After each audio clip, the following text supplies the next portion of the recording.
just waiting for it to show up.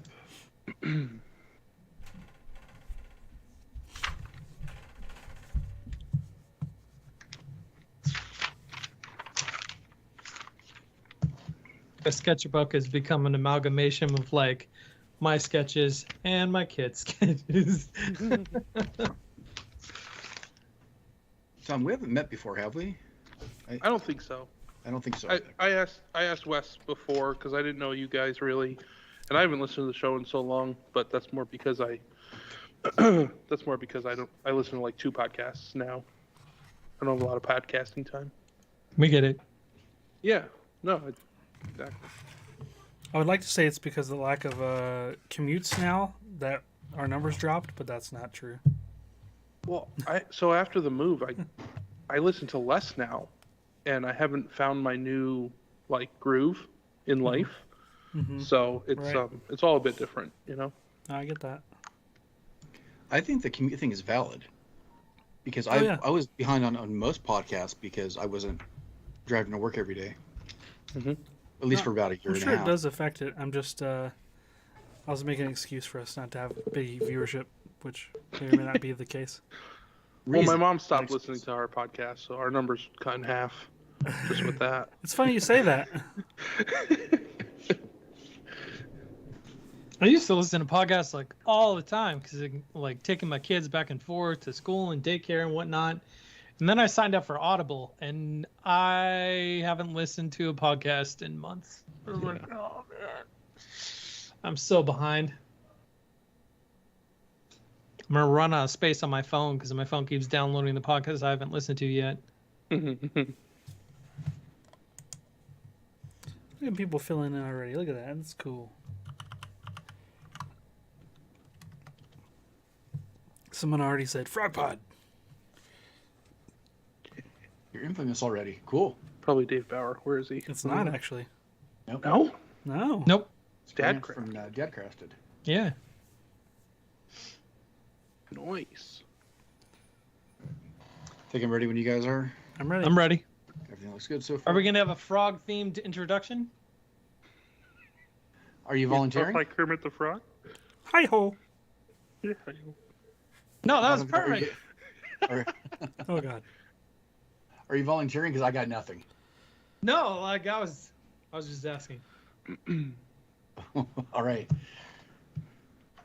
Okay, let's go into it. All right. What's up, Internet? You're listening to the Making Geeks podcast, a podcast for makers, families, and geeks. We got a special show today. We have a special guest with us, Tom Beisch, the infinite craftsman, and also inventor of the Frog Pod. Thanks for having me, guys.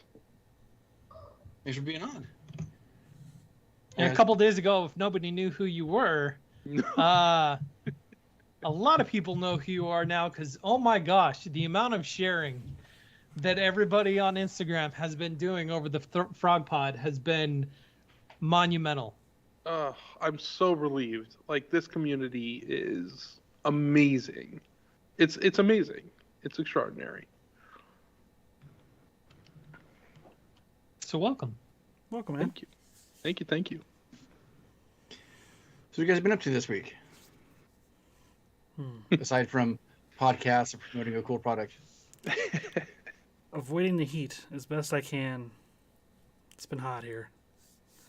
It's Not Donovan like Oklahoma hot but I mean we're several days worth of over 100 this year so far already. Wow.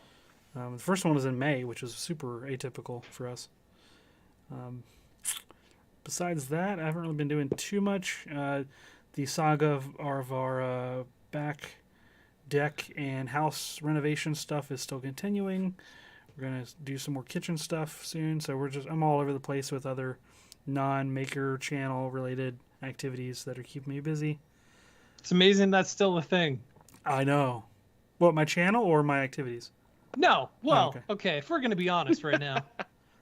No, all of that Brutal. work. There's like, oh yeah, this is going to like take a week. I And know. we're on month 2 now? Oh, yeah, it's still going, yeah. It's amazing how long it takes them to put a second coat of stain on a deck. I mean, we do have afternoon thunderstorms like pretty intermittently and randomly, so it's hard to plan anything, especially when it's supposed to, be dry for some amount of time and all that stuff. So I get it. It's just couldn't be worse timing. Do you ever feel at a certain point that you just kind of want to step in and say, that's fine, I'll finish. I've considered it many times, yeah. Mm-hmm. Yep. Have them knock that itemized portion off of your bill and just call it done. Exactly, yeah.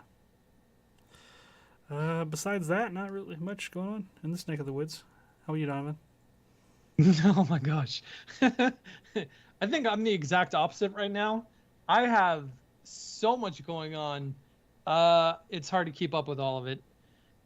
This month is the start of crazy preparation for August, which is going to be insane because we have Maker Camp coming up in the beginning of August.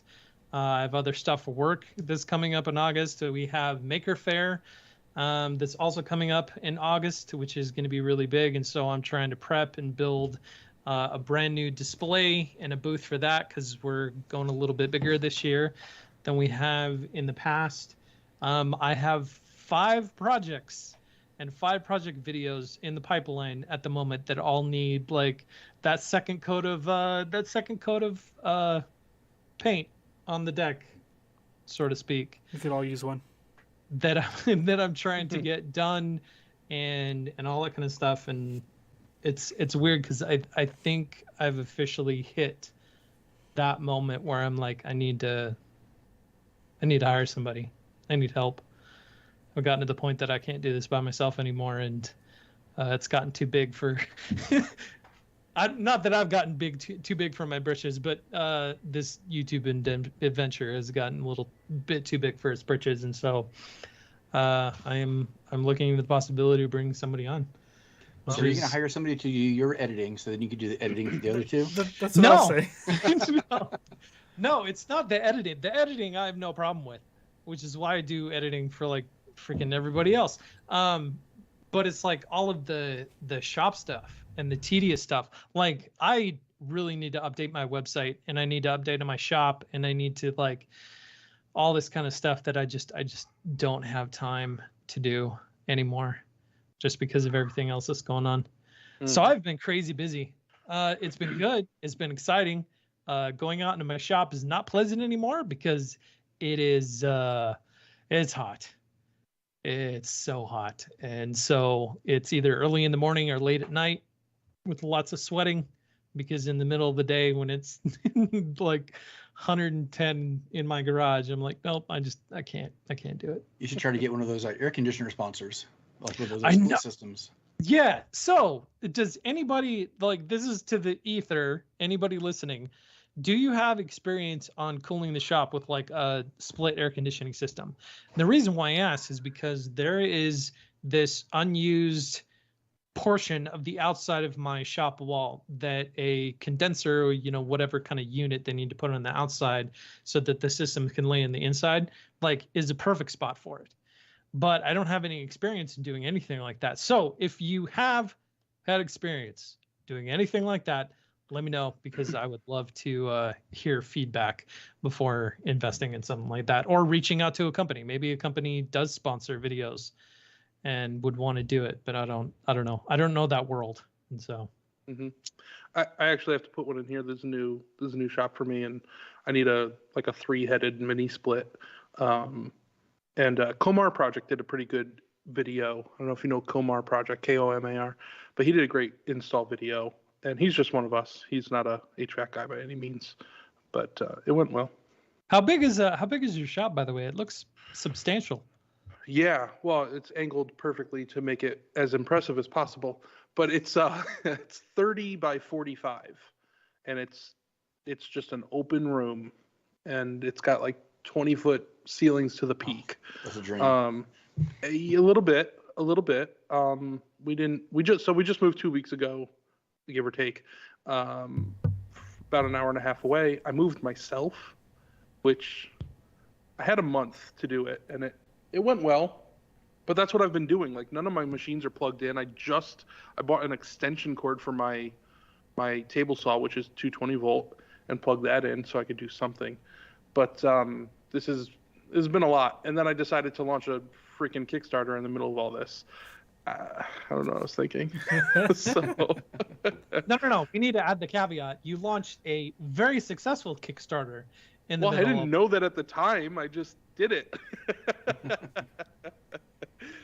Yeah. No. So I like spending time in my shop. I really enjoy tinkering out here and making things and organizing. I'll spend a year organizing this place over and over again until it's how I want it, and then I'll keep doing it because I'm crazy like that.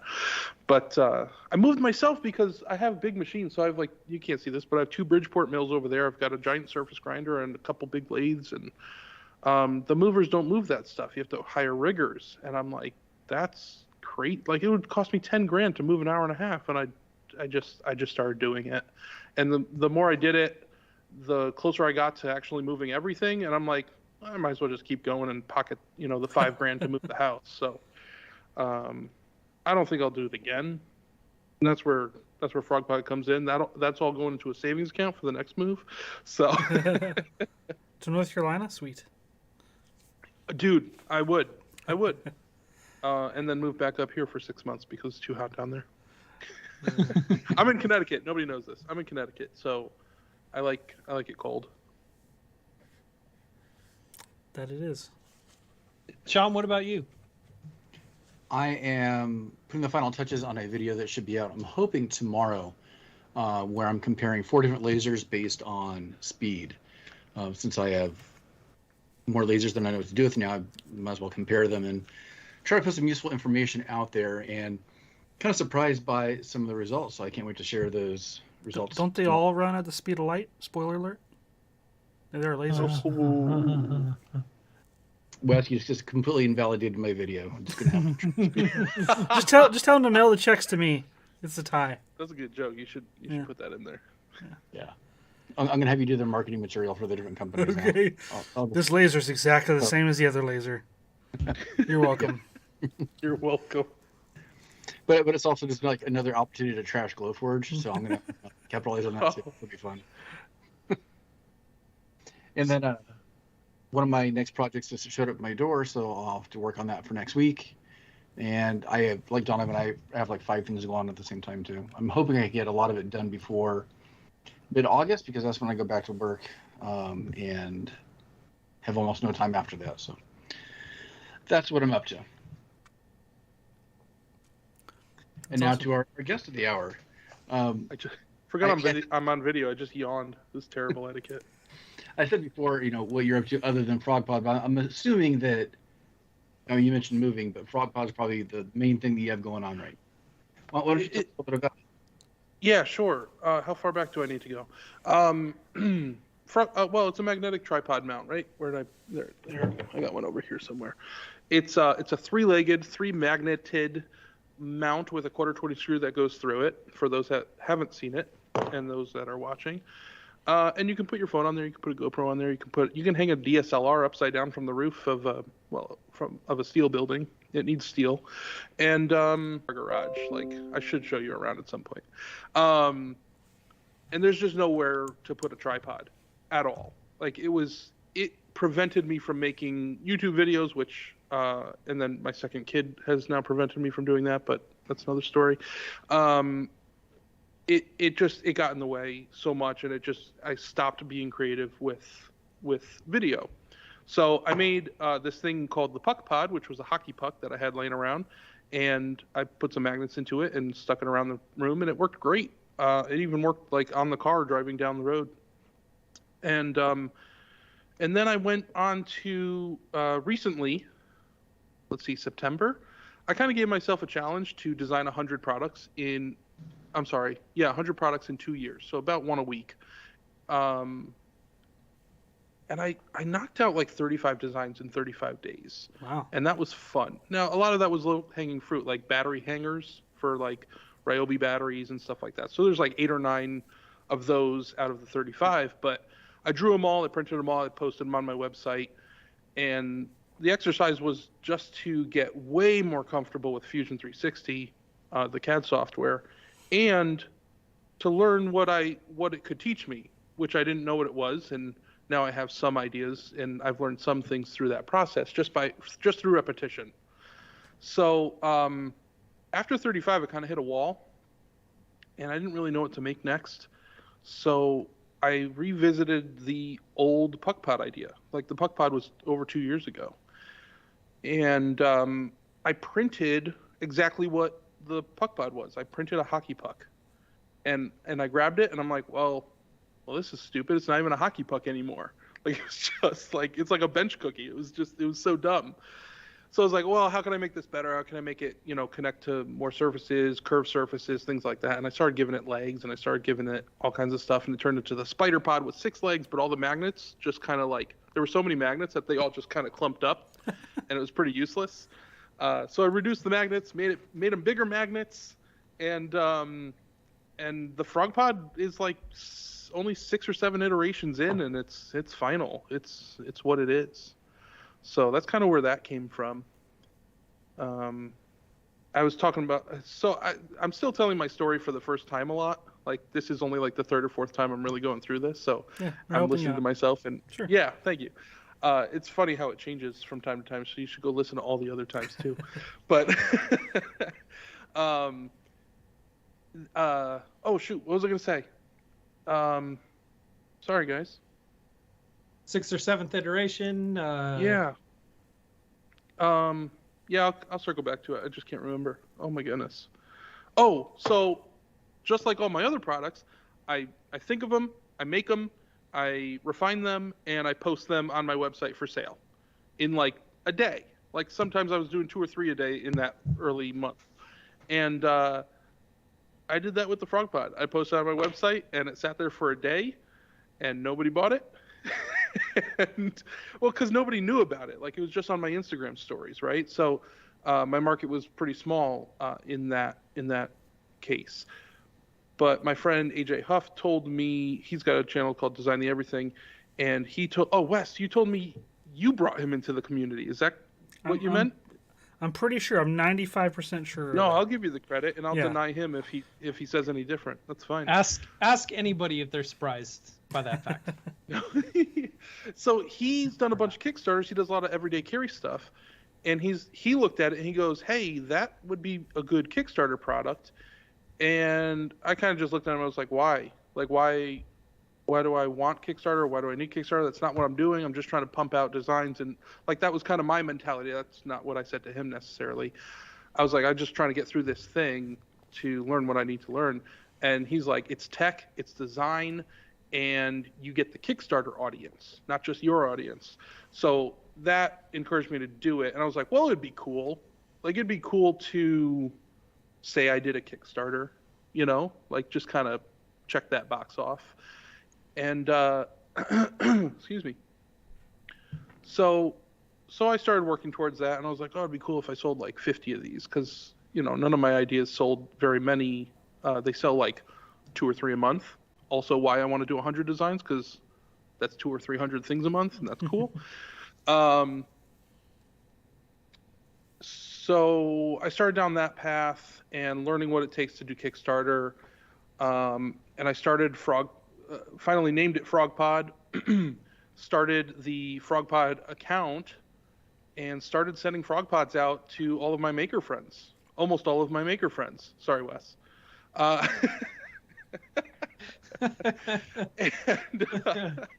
And I would honestly... Well, thanks for coming. No.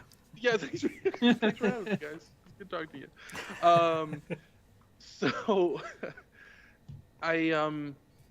and they're all awesome. Like, everybody in the maker community is awesome.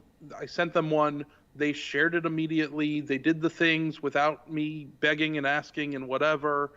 And that community grew very quickly. I mean, I was like at 500, 600, 700 followers in like a week or two. It went very quickly, and it was really cool. And people were like, because it's so obvious when you see this thing, just, I don't have any metal here. It's right here. Is this off screen? It's off screen. But when you see it just slap down on something for the first time, like my microphone, which is probably distorting like crazy now. Cool. I'm so sorry. Is it broken? Did I break it? No. You're okay. good. You're good. The leg just reached out and grabbed it. I didn't mean to. it's obvious, and you're like, oh, that's cool. I could use that for something.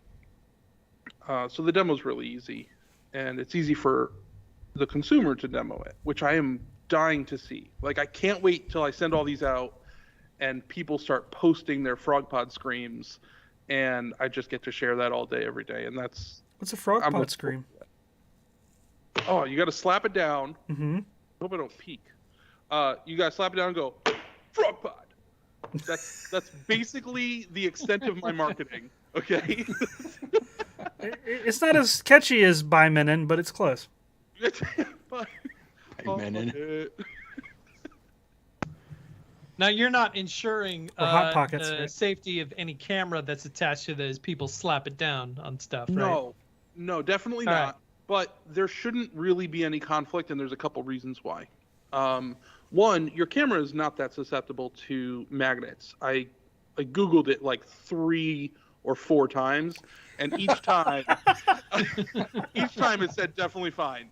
So now I'm guessing like an old camera may be more susceptible to it, but also like your memory, like solid state memory doesn't care about magnets. It doesn't. I don't think they're susceptible like even a little bit, if I'm not mistaken. But that's not the only reason. So the magnetism this way is crazy strong, right? But the magnetism above it is like a 1/10. I don't think I can demo that. So like this is a metal rod, okay? And it barely sticks to the backside, all right? But on this side, it's, all right, fair enough. But but on this, I forgot we're doing an audio medium also. I'm so sorry. Yes. But on this side, it's quite strong, right? And that's because it's a pot magnet. So there's a metal casing that focuses the magnetism forward, so that it doesn't magnetize to your camera and annoy you when you want to put it down on something. You know what you need to do is get in touch with wall control. I did. You did? Stephanie already posted about it. Because she posted about it like weeks ago. Control panel, that's marketing right there. She beat you to it, buddy. Yeah. If you follow Stephanie from Uncommon Outpost, you would have seen the FrogPod on there. Oh, Yeah. did she already do one? Oh, yeah. Yeah. I have not been on social media for. Ooh, that's not going to go well for you, sir. Yeah. Well, I mean, like all day today, so. Yeah, no, I thought a wall control was like, this is perfect. They actually, I think they sell a magnetic light of some sort that attaches, but she's like, I like this way better. But she's been using it a lot, and it's really cool to see what she's been doing. And this is incredibly premature, but like they're kind of interested in it too. And I was like, that's cool. Like to hear that another relatively small business owner sees my product and goes, that's cool. I want to sell them, not to put words in his mouth, but that's super validating and exciting. So That's That's cool. How'd you come up with the name FrogPod? I It haven't looks like gone a frog's back. hand, right? It does. Yeah, it looks like a tree frog almost, even though tree frogs have 4 fingers. But it's kind of like a frog hand, and it's green, and that's all I got for defense of the name. I think it's a great name. I think it love works it. great. Yeah. Well, it's a character, right? And I think it's played well in the marketing stuff. It's fun. It is a fun product to use. Like, it's a good user experience. I'm a big fan of user experience in general, and especially with cable companies. I've dumped them because they suck, because the user experience with the remote and my television is awful. But anyways, I won't go down that road. I think it just did. A little bit. Charter, eat it. So yeah, FrogPod works. The first one I made was purple because I just had purple TPU on hand, and I even took product shots of the purple one and posted it on my website. And I wasn't thinking clearly. I was focused on other things. But somebody must have said FrogPod in one of my posts. I feel like that was where it came from, and I should go back and find that at some point. But I'll take all the credit until then. Cool. So I'm curious. With all the design that you do you have a background in engineering or design or anything that has kind of led you down that path, or? No, I barely have a high school degree. School was difficult for me. I just didn't get along with it. So I never went to college. Technically, I went for like a half a semester years later, and then I got another job. And I always made good. I don't want to say this the wrong way. I always made good enough money to not go to school. Like right out of high school, like I was making a ton of money selling cell phones. Like it was the golden age of the cell phone, and we made stupid commission. And I was like, why would I go to school? And for me, that was the right choice, I want to say. My children won't have that choice. I'll threaten them and make sure that they go to something, just to check the box off. Honestly, I don't hold a lot of. I don't want to sway people the wrong way with my views, but college is becoming something very strange in this country, and I think you still need it, but I think you also need to do other things. Like, I want nothing more for my kid to come up with ideas and market them and sell them, which is what I'm trying to do now, and do that when he's freaking 12. Like, why are we waiting? You know, whether that happens or not is not up to me. It's up to him, but I want to encourage him to go that direction, and still go to college, and still do that. And I don't know. So I mean, essentially self-taught with everything you've been doing. Yeah. And your education has been basically life and trial and error. That's an awesome way to go. Right. And I mean, I think a lot of people in the maker community, a lot of us didn't go to school for the stuff that we end up doing anyway. So right. It's yeah. Chinese linguistics right here. Really? Yeah. If I'm envious of any degree, I want to say it's like graphic design or something in the art field where like you learn about color and you learn about shape and you learn about those things. I had zero interest in that even like 5 years ago. And now I'm like, oh, it's everything. Like it's literally everything. But what sucks is that a lot of those degrees don't result in a return on investment. This is my opinion and this is my assumption. So I hope I'm wrong in a lot of ways, but you know, it's hard to go to school for a degree that doesn't pan out to bring anything back. I'm a teacher by profession. I have those conversations with my students every year. Yeah. Okay, cool. Yeah. I don't want to be off the wall crazy here. No, you're not. Okay. Not at all. No. All right, good. So is there a anthropomorphized frog in the future of Frog Pod in terms of design and all that other kind of stuff, since we're talking about it? Future versions?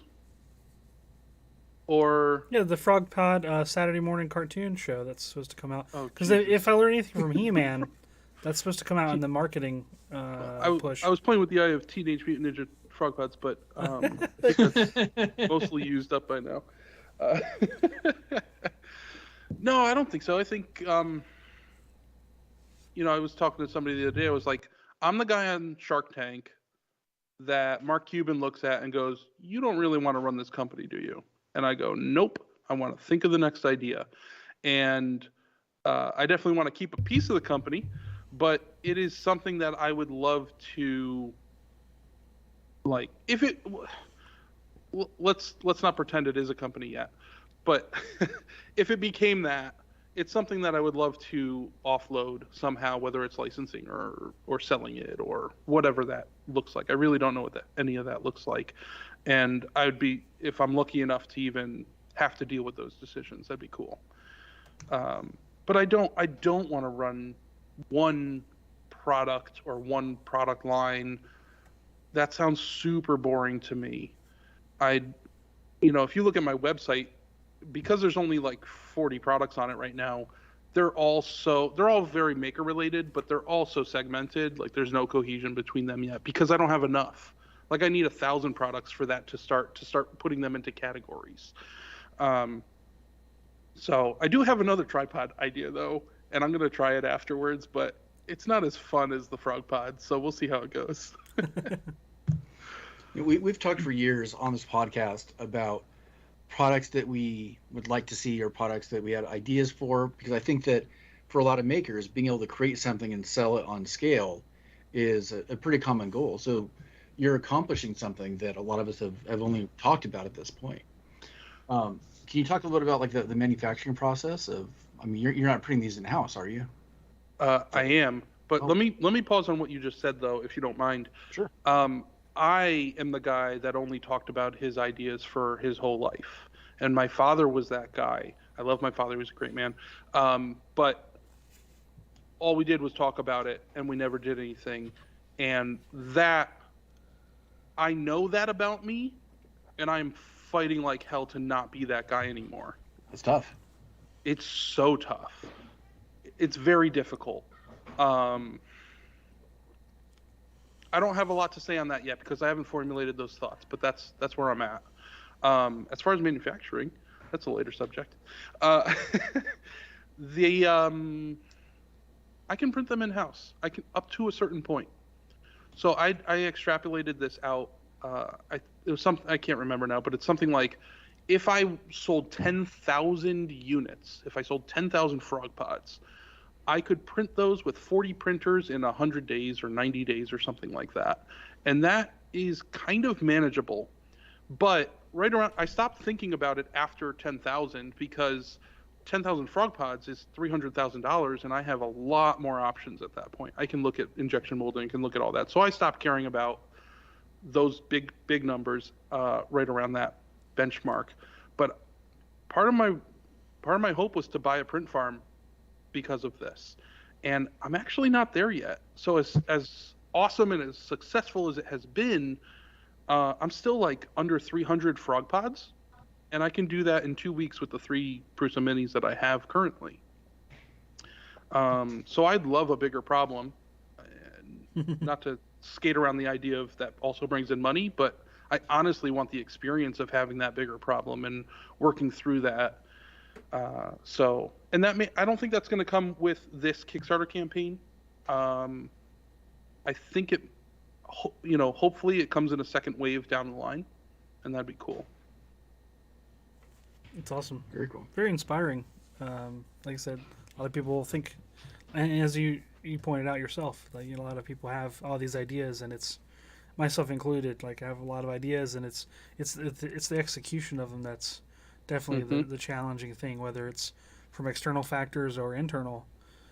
Dude, that's like 15 years ago, I created Uber Eats. Like, no joke. I'm like, I want to deliver for everybody in town. I want McDonald's delivered to my house. I want, like, obviously, literally what I just said is as far as I got with the idea. But, like, that's what I did, though, right? Like, we all talk about this stuff, and I think if I could encourage anybody, your idea may not be dumb. Your idea might actually be good, and you should pursue it. Don't mortgage your house to do it. Like, I haven't done any of that. But, like, think about it a little bit more, and don't dismiss it just on the first thought process. Like, let it stew and let it marinate. And I just think I don't think you know what it is right away, whatever it is. Is that too vague?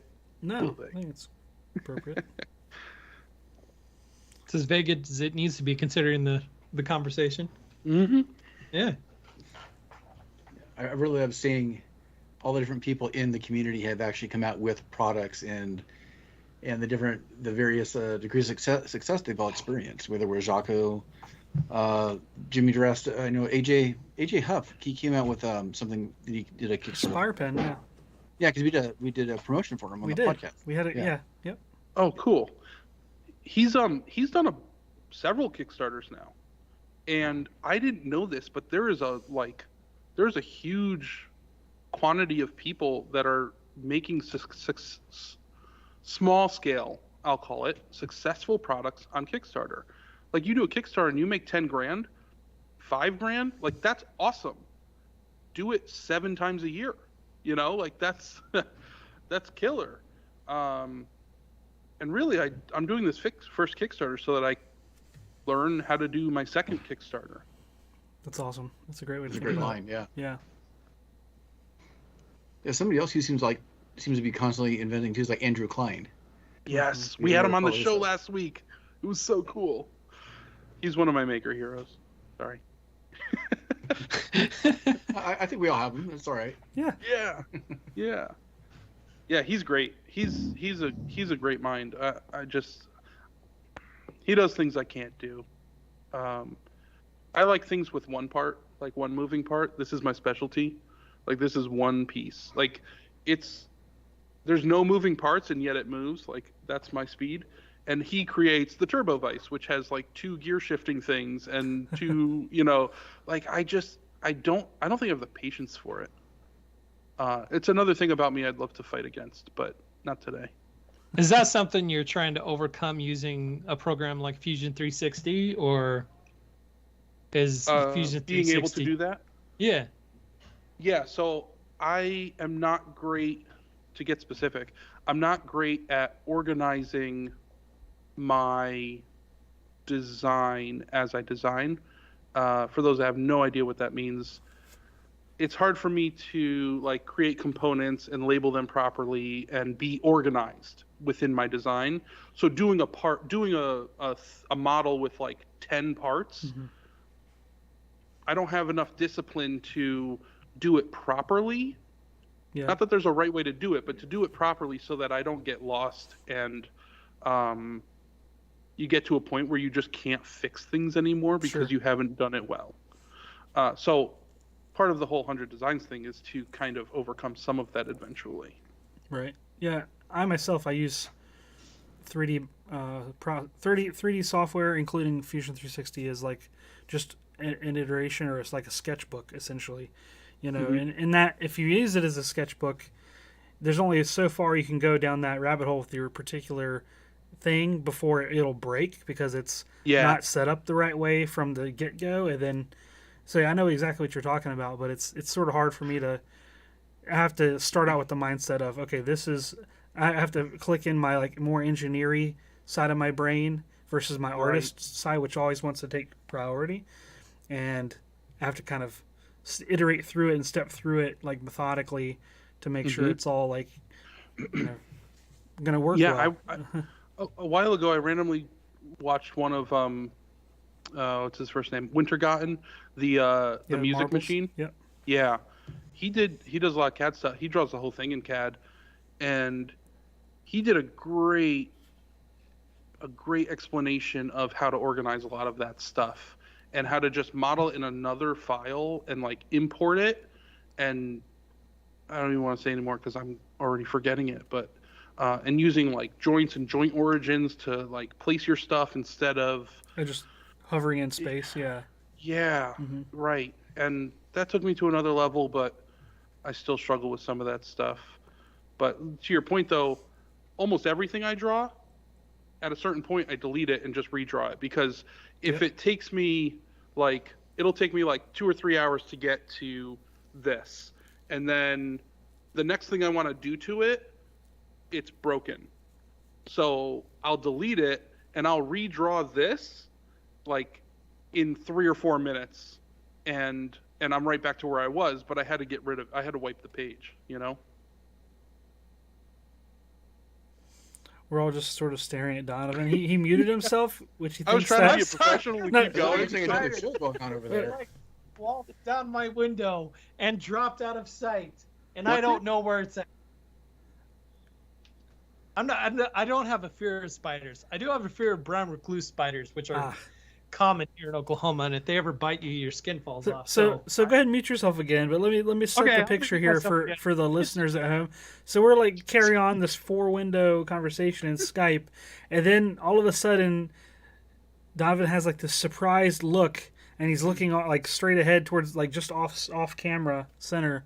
And like all of his family like dive in from different angles into the view, and he was graceful enough to mute it, which is nice, but this is like a visual interaction, and so just muting it is not sufficient for keeping the distractions down, especially when like random people were like flying into the scene, and like I see like a shoe flying across the camera and all these things. It was pretty entertaining. So going back to the sort of origins and like material discussion and like the design stuff, do you have a lot of your designs like 3D printed or 3D printable, or is because that's the easy way to go, or do you have like another favorite material, or do you kind of like get in one little area and like, oh, I want to do like milling stuff in aluminum, so you do like a couple things in that realm and then you switch gears to like another material for like the next set, or is it sort of completely random, or however your ship wants to flow that day? Right. Yeah. So I can answer that. When I started it, I was like, well, 100's a lot, so let me start with the easy stuff. And 3D printing is by far the easiest, for me, the easiest way to bring a product to market quickly. Like, you can actually make something usable, print it, it's done. I don't have to wait for anything. And I knew that would be the quickest way for me to get a bunch of designs under my belt. So that's why I started with 3D printing there. But I also want to do. I've done a couple things from Send Cut Send. They do like laser cutting. Do they do I don't think they do water jet. I think it's all laser, right? But they're cutting metals, they're cutting plastics, they're cutting right, flat pack furniture kind of stuff, like idea, just metal stuff. Yeah. Yep. So I actually have a couple products from them, and they're so affordable that I can make a profit. Wow. Here, hold on. This is bad etiquette, but as long as you're not trying to attack spiders off camera. No, I'm here. Okay, I did get attacked by one of those giant mosquito things, though. So this is a piece of aluminum. You're holding up a... thin. What's that? Oh, shoot. I'm sorry. Thank you. Yep. I'm holding up my micro jig push stick, and it's got they have T-tracks on them, and this goes in the T-track. So it's a loop. It's like a 1.5-inch loop, thin piece of metal that is laser cut, and you can bend the tabs into the T-track and put your handle for the micro jig gripper. It's a gripper. And it's just this small piece of metal, and now you can hang this on your table saw. I hang it on my table saw height adjustment handle. Is that a good description? Yep. Yeah. Or you can hang it on the wall, the rack, whatever. But there's nowhere to hang these things, and I wanted something. So, like this small item, I can't remember. If you buy them in bulk, there's a huge discount. But let's say I sell it for like $7 shipped, because I can ship it in an envelope for 88 cents. So, and my cost is $2-3 depending on how many I buy. Mm-hmm. And I'm doing zero work. I'm just ordering them and packing them, right? And that's pretty cool. And it's totally worth the $7 or whatever. I think it's $7. Doesn't matter. So I've done that with this. I've done that with one other item that I can't think of. Oh, my maker coins, my glue coins, which is really just a maker coin, but it also goes on your Titebond glue nozzle. It Nice. looks like a donut, and it just helps you pop the stupid thing open when it dries up and you can't get it off. And then you can really pull on it and pull the nozzle off way easier than with a pair of pliers, which will end up destroying it. And that is ingenious. I'm Yes. totally doing a sales pitch right now, and forgive me, but it's just how I talk sometimes. It's not my intention. But it's such a simple, stupid thing. But also these will go in an envelope for 88 cents, so I can keep the cost way, way down, right? Otherwise, you're paying $3.50, $4 for shipping, and no one's going to buy one unless they're buying other stuff. So I've put those parameters on some of my product designs where I'm like, if I can put this in an envelope, I can sell it for $5 and actually make a profit. Those are two other great ideas. I mean, I love seeing the little iterations of solving Kickstarter's coming soon. Scrub that last segment if you don't mind. Okay. Roger that. Roger that. Oh, man. Yeah, so it's like I'm fixing these tiny, insignificant problems, and they're fun, and people like them, and people buy them because, like, they really do solve a tiny little insignificant problem. It's definitely like the pampered chef category of stuff. I like and that. I'm okay with that. I like that a lot. I actually know that reference.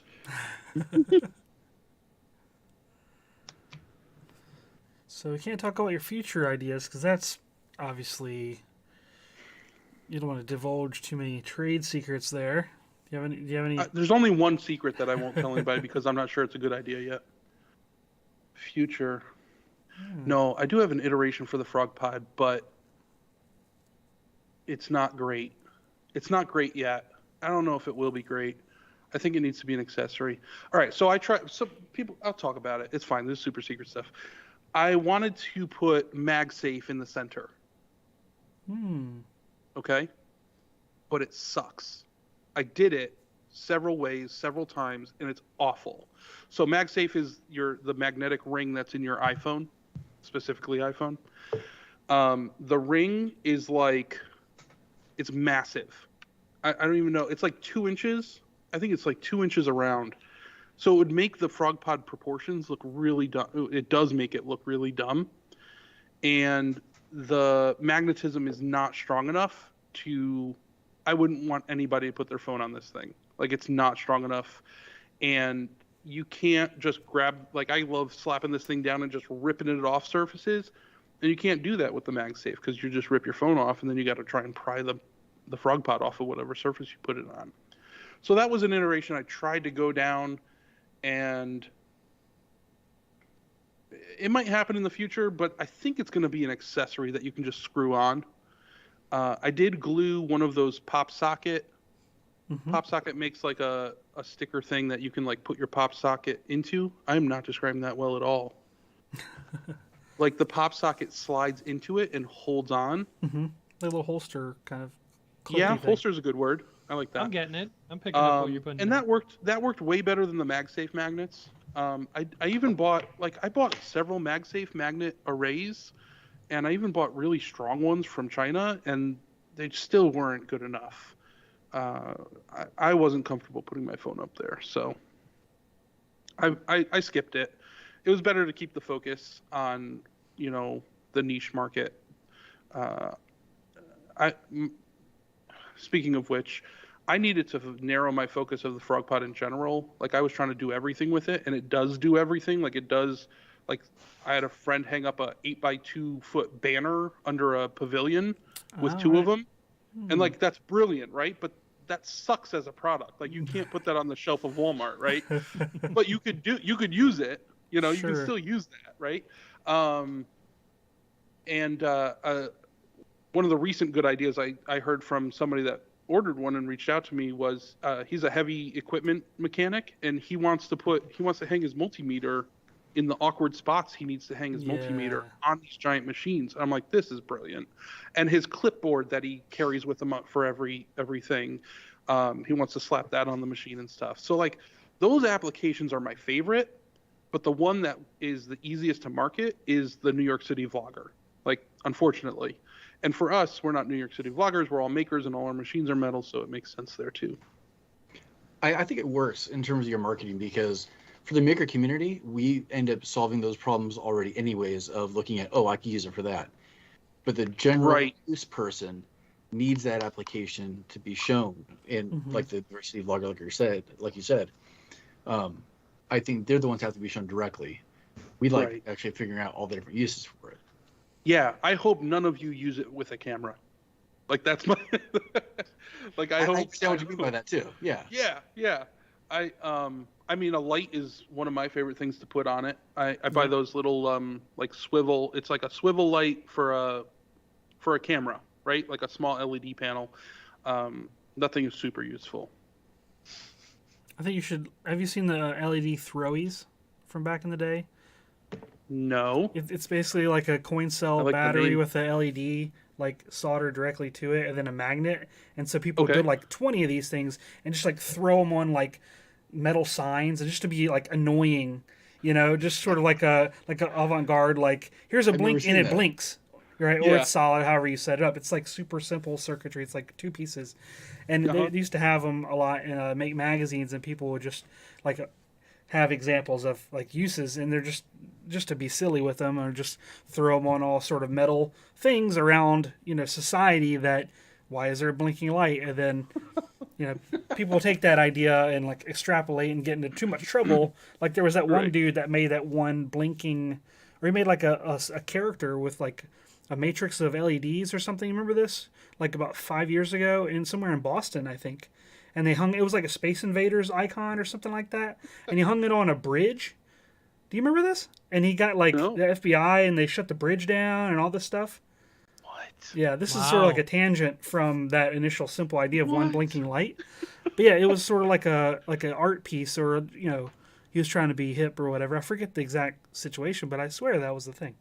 I'll have to look it up after I stop talking. But yeah, having like a frog pod throwy it might be a little expensive to toss awesome. and leave it, but yeah, there's all kinds of opportunities. No, there. the keychains. Did you see the keychains? I don't have any here. That's a great idea too. Yeah, I made frog pod keychains. They're to scale, but I don't know what scale they are now that I say that. They're smaller for like neodymium magnets or something.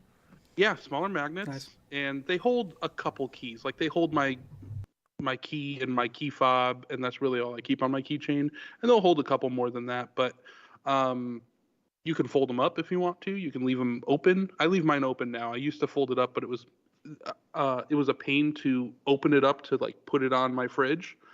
Oh, speaking of my fridge, so my kid has had a frog pod on his backpack.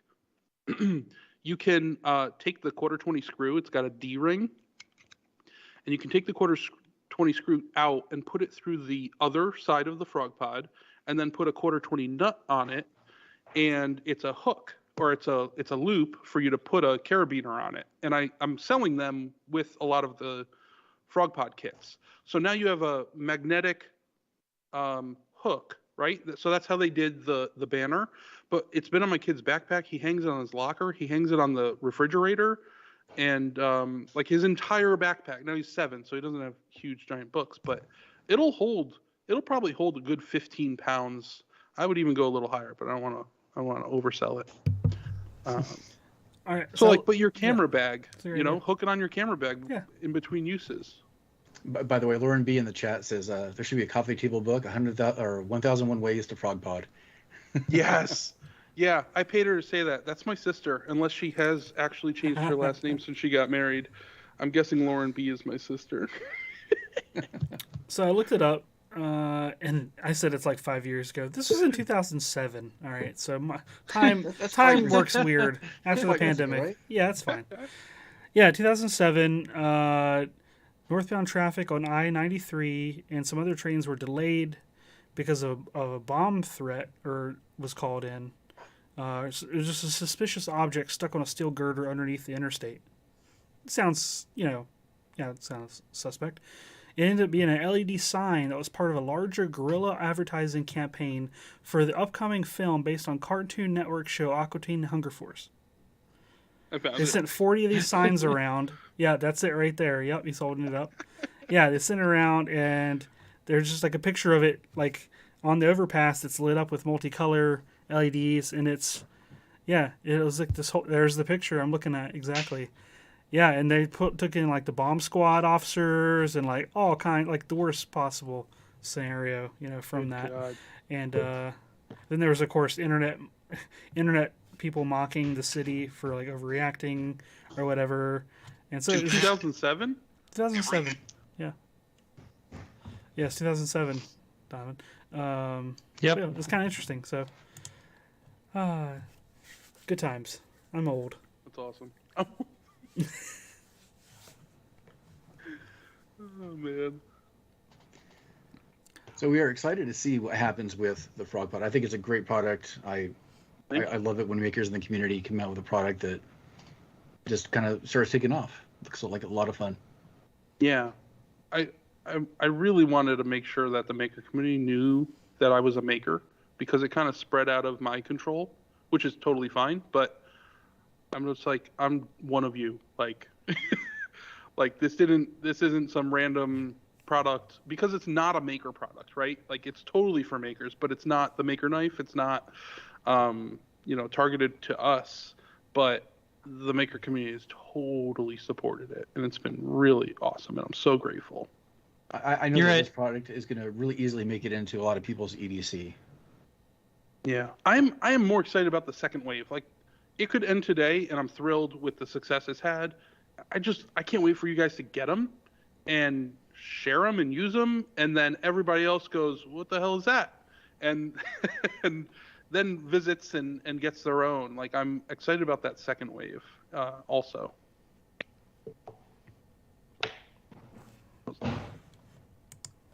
Were there any other materials that you you thought about testing other than TPU, or was that pretty much the one that you knew would probably work best in that? Chocolate? I mean, I have one iteration that is so hideous. Because I created this because I bought TPU. I bought a Prusa Mini, which is before that I've had like Realities and stuff, like OK printers. Like they're fine. I recommend some of them, but they don't do a lot of materials. And the Prusa Mini had like presettings for other flexible materials, and I was like, that's cool. I just want to try it. So I bought a spool, and because I bought a spool, it's like I bought a new tool, like for making things. Like the new material was like, oh, I can make different kinds of things. I can make flexible things. I can even put flexible joints within rigid items. And there's a point I was trying to make though. So I made that horrible iteration. I'll try and describe it, but it was like a triangle, and with rounded tips, right? And each of the points were going to be like flexible, like they would rotate around a pin, and they would have magnets in them, just like the frog pod does. It was just such a bad design. Like, I'm embarrassed. I didn't even remember it, and I had gone back and looked through all of my printer files. Like, I found an SD card with all the iterations on it at one point, and I'm going through, I go, oh my god, what was that? Like, it was so hideous. And it would have required so much assembly and so much, it was awful. So, and that would have just been PETG or PLA, which are more rigid plastics. And the TPU, I started printing with that, and I was like, this stuff is crazy strong. Like, it's really, really strong. It doesn't really feel like rubber. It feels like a hard plastic almost, but it's flexible. And if you print, so like the rings around the magnets are basically solid, right? So the plastic all around the magnets is solid. And then the legs have infill, which means it's a little bit hollow, and they're super flexible. But I think I did a couple iterations where I had to keep thickening them until they would be a little bit less flexible. I didn't want them to just fold up on themselves all on their own. I wanted you to have to fold them up on purpose. And actually, if you take it and you just like whip it, it'll basically fold up on itself. But it takes force. It doesn't do it, just sitting on the table, so to speak. Yeah, it's cool. It's so neat. You can dial in a property of the material just in the, infill, which is sort of right. Sounds counterintuitive in a way, but it's just sort of like it's not just one dynamic. It is dynamic. It's not a static kind of material. It's sort of dynamic based on how you use it, which is kind of cool. By the way, what you just did should be part of your marketing, because that sound. I know, I haven't shared it in so long. I'm so sorry. No, that sound and the way you kind of like shake it like that. I think that's a great point. Well, there's a shot in the video where I rip it off of a park bench, I fold it up, and I put it in my pocket. And I wanted to do it there, and Graz made the video. Graz makes. So I went up to Salem, Mass, where he lives, and we shot the whole video in a day, basically. And I wanted to do it then. I was like, check it out, though. Like, this is a cool thing. But the problem is it doesn't always happen perfectly. And it would have taken like 1,000 takes to get it perfect. I mean, the reality is it doesn't matter for you or me that it would work perfectly. Like, it's silly. But for the video, it needs to work perfectly, right? So even like all the slaps that we did and all the drops and tosses, in reality, you slap it down and then you grab it and you shift it. But I didn't do that in any of those shots. They all had to be perfect landings. So it took a while to get that stuff, but sometimes we got luckier than other times. But it was like we were like filming a Dude Perfect video out there. Because if it's crooked, people are like, oh, it's kind of, it's wonky. But, showing me slap it down and then adjust the camera is pretty lame for the marketing reasons. But in the reality of it, it's totally fine. And I just didn't want to portray the wrong message.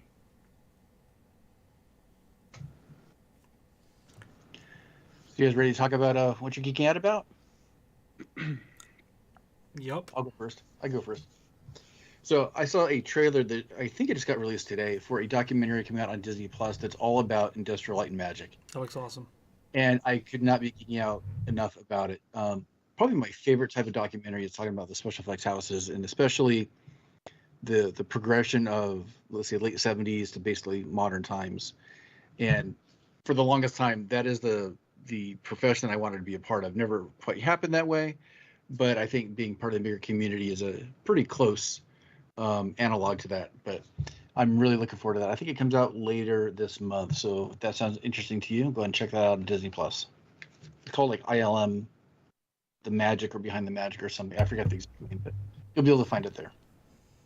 I was surprised when I saw that trailer you're speaking of, or maybe it was another one, a little user-made one or something, where it's approaching its 50th anniversary as a company. 47 years, yep. Yeah, but it only has 18 Academy Awards. That seems really low, considering I had the how exact prestigious. reaction. Yeah, isn't it? They said, what, 350 films, Yeah. 18 Academy Awards. Yeah, I'm like, really? That's all? Okay, I mean, that's great. I mean, that's awesome. It's more than I have. The nominations are probably through the roof, but only 18 wins. That's I think maybe it's because like a lot of the superhero actiony stuff doesn't really end up with Academy Awards unless it's like, except for the visual effects category, right? Yeah. But only Black Panther took how long for an action movie to be nominated for a Best Picture? Like there's only one category that they usually end up showing up in. I guess I don't know for the movies that they tend to be used on. I'm not sure, but I thought it was an interesting thing. Myself, I'm geeking out. I allowed my wallet to be accessed or to be accessible during the Steam summer sale, which is usually a dangerous thing. So during the summertime, Steam application, or Valve Steam, it's a platform for video games, for those that are not aware, they have a big summer sale for many weeks, and it is very dangerous. I only have bought 2 games so far. I'm trying to keep it there, but I bought Horizon Zero Dawn. I don't have a PlayStation, so I waited for that game to come out on a platform that I actually owned, and it finally came out. I didn't expect it even to come out because it's a Sony studio product, and so I was surprised to see it on there, and it was half off, and so I picked it up, and it's been a ton of fun. It's quite good, and I'm hopefully I'll stay focused on it long enough to beat it. It's sort of like a bad habit of mine in the last 10 years where I'm like super excited and I played like 95% of the game, and for some reason the last 5, like I don't want it to end or something, and I just like don't finish it. And I didn't used to be that way, but I've got like a several like game list. I have several games in that list that qualify under that. Like I'm so close to beating it, and then I put it down, and it's like such a twitchy game that I'm like, well, it took me so long to get so good. At the very end, I'm gonna suck if I need to pick it up and play Arkham Asylum or whatever it is, Arkham Knight again. So I don't know. It's that second coat of paint principle. It's a second coat of paint. I need it, yes, on all the games that I play. But it's been a lot of fun. It's got really cool environmental and character design. If you like kind of being stealthy in games, it's a third-person shooter, action-y kind of game. So if you like Splinter Cell, which I love, or Thief, to me it's like that kind of game where you can play it sneaky, or you can play it more action-y, and it's a lot more dangerous. But it's very dynamic, and it's a lot of fun. So that's what I'm thinking about. And to throw our friends into the mix, that may have something to do with it. Yeah. Yeah, there's a very special project that When Geeks Craft is coming out with based on that game. I'm so excited for. I'm going to watch that video 15 times just for them because I'm so excited to watch it. I myself have been watching Apple Plus TV or Apple TV Plus. I don't know. I don't even know what you call it. Apple TV. Because I got that 3-month subscription for free with my new device. And I discovered a show called Schmigadoon. Have you guys seen that? No. No? I love the name. It is utterly ridiculous because it is taking a modern day couple and throwing them into Brigadoon. So it's a musical. It's a series and it's a musical.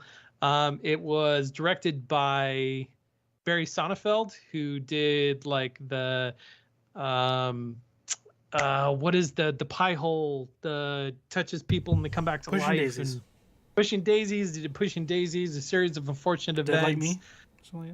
Yeah, like that style. So like that I would style like that. cinematography mixed with musicals, like Stephen Sondheim. Like, and every episode there are several musicals. It's a comedy with Keegan-Michael Key in it and Kristen Chenoweth and like a lot of sense. a lot of very well-known musical theater people. It is fantastic. It's funny. It's like it's got some moments that you're like, wow, that hits pretty emotionally for a musical comedy. But it's really good. I watched through the series, and for anybody that hasn't seen it, that has Apple Plus or Apple TV Plus or whatever you want to call it, man, go watch that. It's a fun time. It's fun, is what it is, and it's a good time. So that's what I'm geeking out about. What about you, Tom? Lately, nothing. The last thing I did was I recently bought Dying Light, the original Dying Light video game for the Switch, because I saw that they came out with the second one. I never even realized. Have any of you played that game? Oh. I know about it, but I've not played it yet. Oh man, it's like a parkour zombie apocalypse. That's really what it is. And the mechanics of the game are just some of my favorites ever. Like, ever. And I just wanted to play again before I played Dying Light 2, which I don't think actually came out on the Switch yet, but I think I saw that it was, to, like, brush up and do the second coat of paint. And but, like, it just brought back... Like, I played that entire game end to end. I did all the stupid side quests and like challenges and stuff, and that's the last thing I've been doing. But between moving and like, it's been a couple of months, 3 or 4 months of moving and Frog Pod. It's been crazy. Consumes me. You know, it consumes us. Our patrons over at patreon.com/makinggeeks. That's Absolutely. an awkward relationship. It's but we discuss this relationship often on our exclusive Discord channel. That is also a perk for being a patron over there at patreon.com/makinggeeks. We want to thank each and every one of them for helping us keep the show on the air, including our top patrons, Jordan Rempel, Square Splinter, and Clinton from C3D Prop Shop. Thank you guys so much for your support. And we all have social media channels that we like to post the stuff that we're working on, or could be working on, or have ideas about, or whatnot. So if you want to see all the stuff that Tom is coming up with or has come up with, because as you've heard here on the podcast, it is a lot, where would you like him to go? I live on Instagram stories at Infinite Craftsman, but you can also get the FrogPod stuff at FrogPod_Army.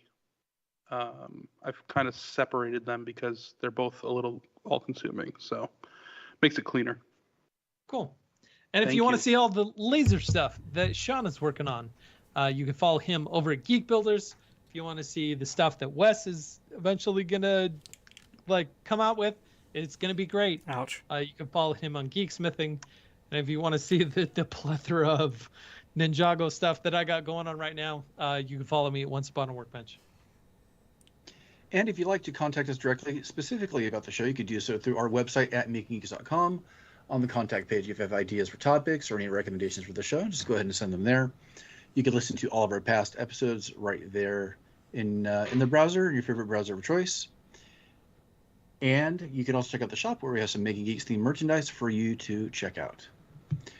We'd like to say thank you to everybody hanging out in the live chat. Always makes the show a little bit more fun seeing the side conversation going on.